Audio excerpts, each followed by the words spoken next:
Շատերը ուզում են այո, շատ շնորհակալ եմ։ Շատ հավանեցի դեսպան Այվազյանի ելույթը, Ջուրիկ Աղաջարյանի ելույթը շատ հավանեցի։ Ընդհանրապես երկրորդ սեկցիան արձանագրում են, որ շատ հեռու գնացած լավ խորը մտքեր ունի եւ դրա համար ես 5 րոպեի մեջ կտեղավորեմ։ Կար ձևակերպումներ, կար առաջարկներ։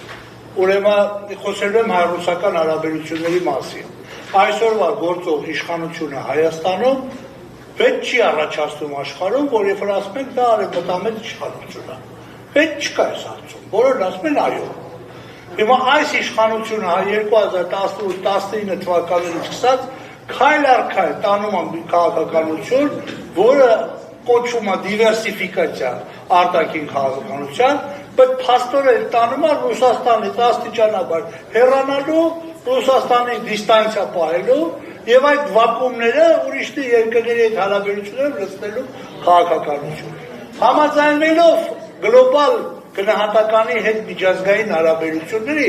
այո, հին հարաբերությունները քանդվում են եւ քանդվում են շատ արագ։ Ուժի քաղաքականությունը սկսում է հատուկ իմաստ ստանալ, իսկ ուժ իրավունք ունեն գործադրելու միայն գերտերությունները իրանց գյուրա չափով։ Ամերիկացիները բոլորից շատ, ռուսները, չինացիները, միգուցե էլի երևի աշխարհում 1-2 Եվրամիություն ընդկաստան, միգուցե չէ։ Բայց այս իրավիճակում նոր մեր անվտանգության փնտրտուքի տեսլականում մենք թույլ ենք տվել իմ գնահատմամբ ստրատեգիական սխալներ։ Ինչ նկատի ունեմ ես։ Երբ որ մենք ասում ենք Ռուսաստանի հետ մենք դաշնակիցներ ենք, դա գրված է բոլոր գործող փաստաթղթերով, բայց այս որ երրորդ տարին է,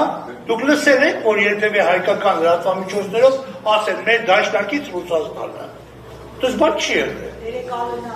Այո, ձեր թույլտվությամբ մի անգամ Էրեգալենն ասել, Ալեն Սիմոնյանն ասել եւ մի անգամ էլ ուրեմն հունիս ամսին Հայաստանի վարչապետն ասել Մոսկվայում, այն բանից հետո եւ նրանց ռուս կոնտրպարտները երկու անգամ մի ելույթի մեջ օգտագործել են դաշնակից տերմինը։ Իսկ մեր որպես գործառույթ լայնորեն խրախուսվում է այլ տերմինի մեջտեղ գալ, որ մեր օրերին ավելի հասանելի է։ Եթե արևմուտքը ուրեմն որոշել է Ռուսաստանին դուրս մղի հարավային Կովկասից եւ մասնավորապես Հայաստանից, ուրեմն նոր տերմինաբանություն է ստեղծված, որը կոչվում է ռազմավարական գործընկերություն։ Հայաստանը ունի ռազմավարական գործընկերային համաձայնագրեր Բրյուսելի հետ, Միացյալ Նահանգների հետ, Չինաստանի հետ, Իրանի հետ, Ղազախստանի հետ։ Հիմա Էրիկ Լավրովը ասում էր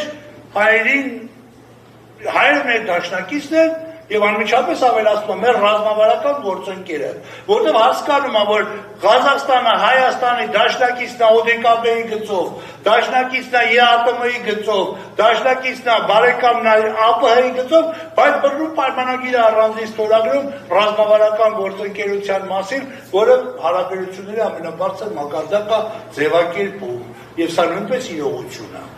Հիմա ինչ անել այս պայմաններում։ Ես կարծում եմ, որ այս ընտրություններից հետո ժողովրդական քվե ստացած իշխանությունը լուրջ գույքագրի իր հարաբերությունները ժամանակակից աշխարհում։ Քվե ունեցող, վստահություն ունեցող իշխանությունը առաջին հերթին պիտի գնա Մոսկվա ու ռուսներին հասնի։ Դուք ուզում եք, որ մեր հարաբերությունները այս բարդ իրավիճակում շարունակվեն դիտվել իբրև դաշնակցային։ Ուզում եմ հիշեցնել,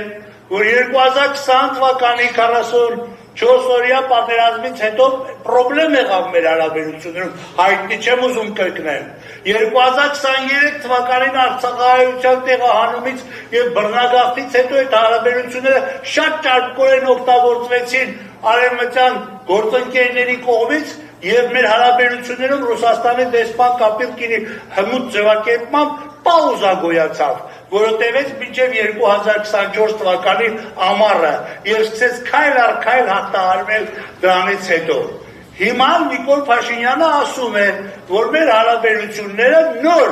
հաշվարկի սկիզբ ունեն, սկսվում է 23 թվականի վերջից, եւ եթե մենք նոր ձևի ենք հաշվում նոր հարաբերությունը, լավ է դրանք առաջ են գնացել։ Բայց չէ որ մենք շատ լավ, մենք մոնիտորինգ ենք անում մեր կազմակերպությունը, թուրքական եւ ադրբեջանական մամուլի, հետեւողականորեն տարվում է քարոզչական գիծ, որ Ռուսաստանը արդեն թույլատրել է, նրան հաշվի առնելու չի, Հայաստանը, Ադրբեջանը, Թուրքիան, Վրաստանը պիտի միավորվեն, որպեսզի կարողանան բոլորը միասին իրենց սուվերենությունը պաշտպանեն, անկախությունը պաշտպանեն, ինքնիշխանությունը զարգացնել եւ դրա համար պետք է Ռուսաստանից հեռու մնալ։ Այս քարոզչությունը 2018-19 թվականներին ես ալտերտում հետևողական հոդվածների մի շարք եմ գրել, որտեղ ասել եմ Աստված չանի մեզ բերել մեր արած քայլերի, ուրիշների արած քայլերի, արդյունքում բերել մի վիճակի, երբ որ Թուրքիա ու Ադրբեջանցիները մեզ միայնակ կթողնեն։ Իմ ամենավատ,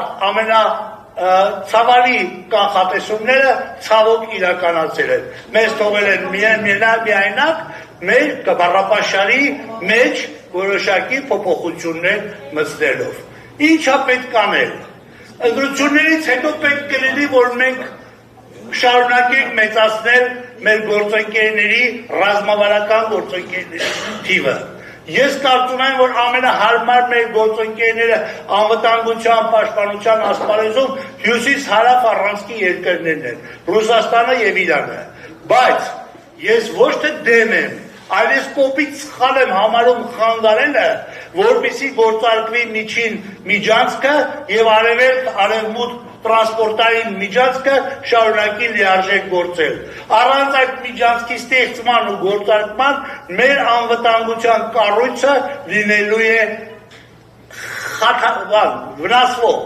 զգայուն։ Եվ որպեսզի այս զգայուն չլինի, այդ միջանցքը պետք է գործի ոչ թե հակառակ հյուսիս-հարավ միջանցքի, այլ լրացնելով հյուսիս-հարավ միջանցքը եւ երկու ձևի տրամաբանություն կա։ Հարավային Կովկաս Ռուսաստանի հետ, թող լինի 3+3 ֆորմատով։ Եթե այսօր ռուսներին հարմար է, իրանք Ուկրաինայի պրոբլեմ ունեն, մինչև այդ Ուկրաինայի պրոբլեմը վերջացնելը, ուրեմն թող այս վիճակով յոլա կանեն։ Եվ մյուս տարբերակն է Հարավային Կովկասը առանց Ռուսաստանի։ Սա այն տարբերակն է, որը տանում է Իրանի ապակայունացման, սա այն տարբերակն է, որ տանում է Թուրքիայի եւ Ադրբեջանի միանշանակ ուժեղացման։ Ես ավելի հեռու դատողություններ չեմ ուզում անեմ, բայց որտեղ Հայաստանի սուբյեկտայնությունը շատ սիմվոլիկ է եւ շատ թղթի վրա նկարած։ Որպեսզի այդ սուբյեկտայնության հաստատման ճանապարհին մենք քայլեր անենք, Հայաստանը ինչպես եւ այստեղ հնչած ցանկացած ուրիշ գաղափարի պայմաններով մեզ պետք են արդար նորմալ ընտրություններ եւ պետք է պատասխանատու իշխանություն։ Իշխանություն, որի ժողովուրդը պատվիրակի ստեղծելու անվտանգ Հայաստանի նոր կոնստրուկտը։ Շատ շնորհակալ եմ։ Շնորհակալություն։ Այդ Ղազարյան նախապատրաստվի Վազգեն Պետրոսյան։ Շնորհակալություն, պարոն Սարգսյան։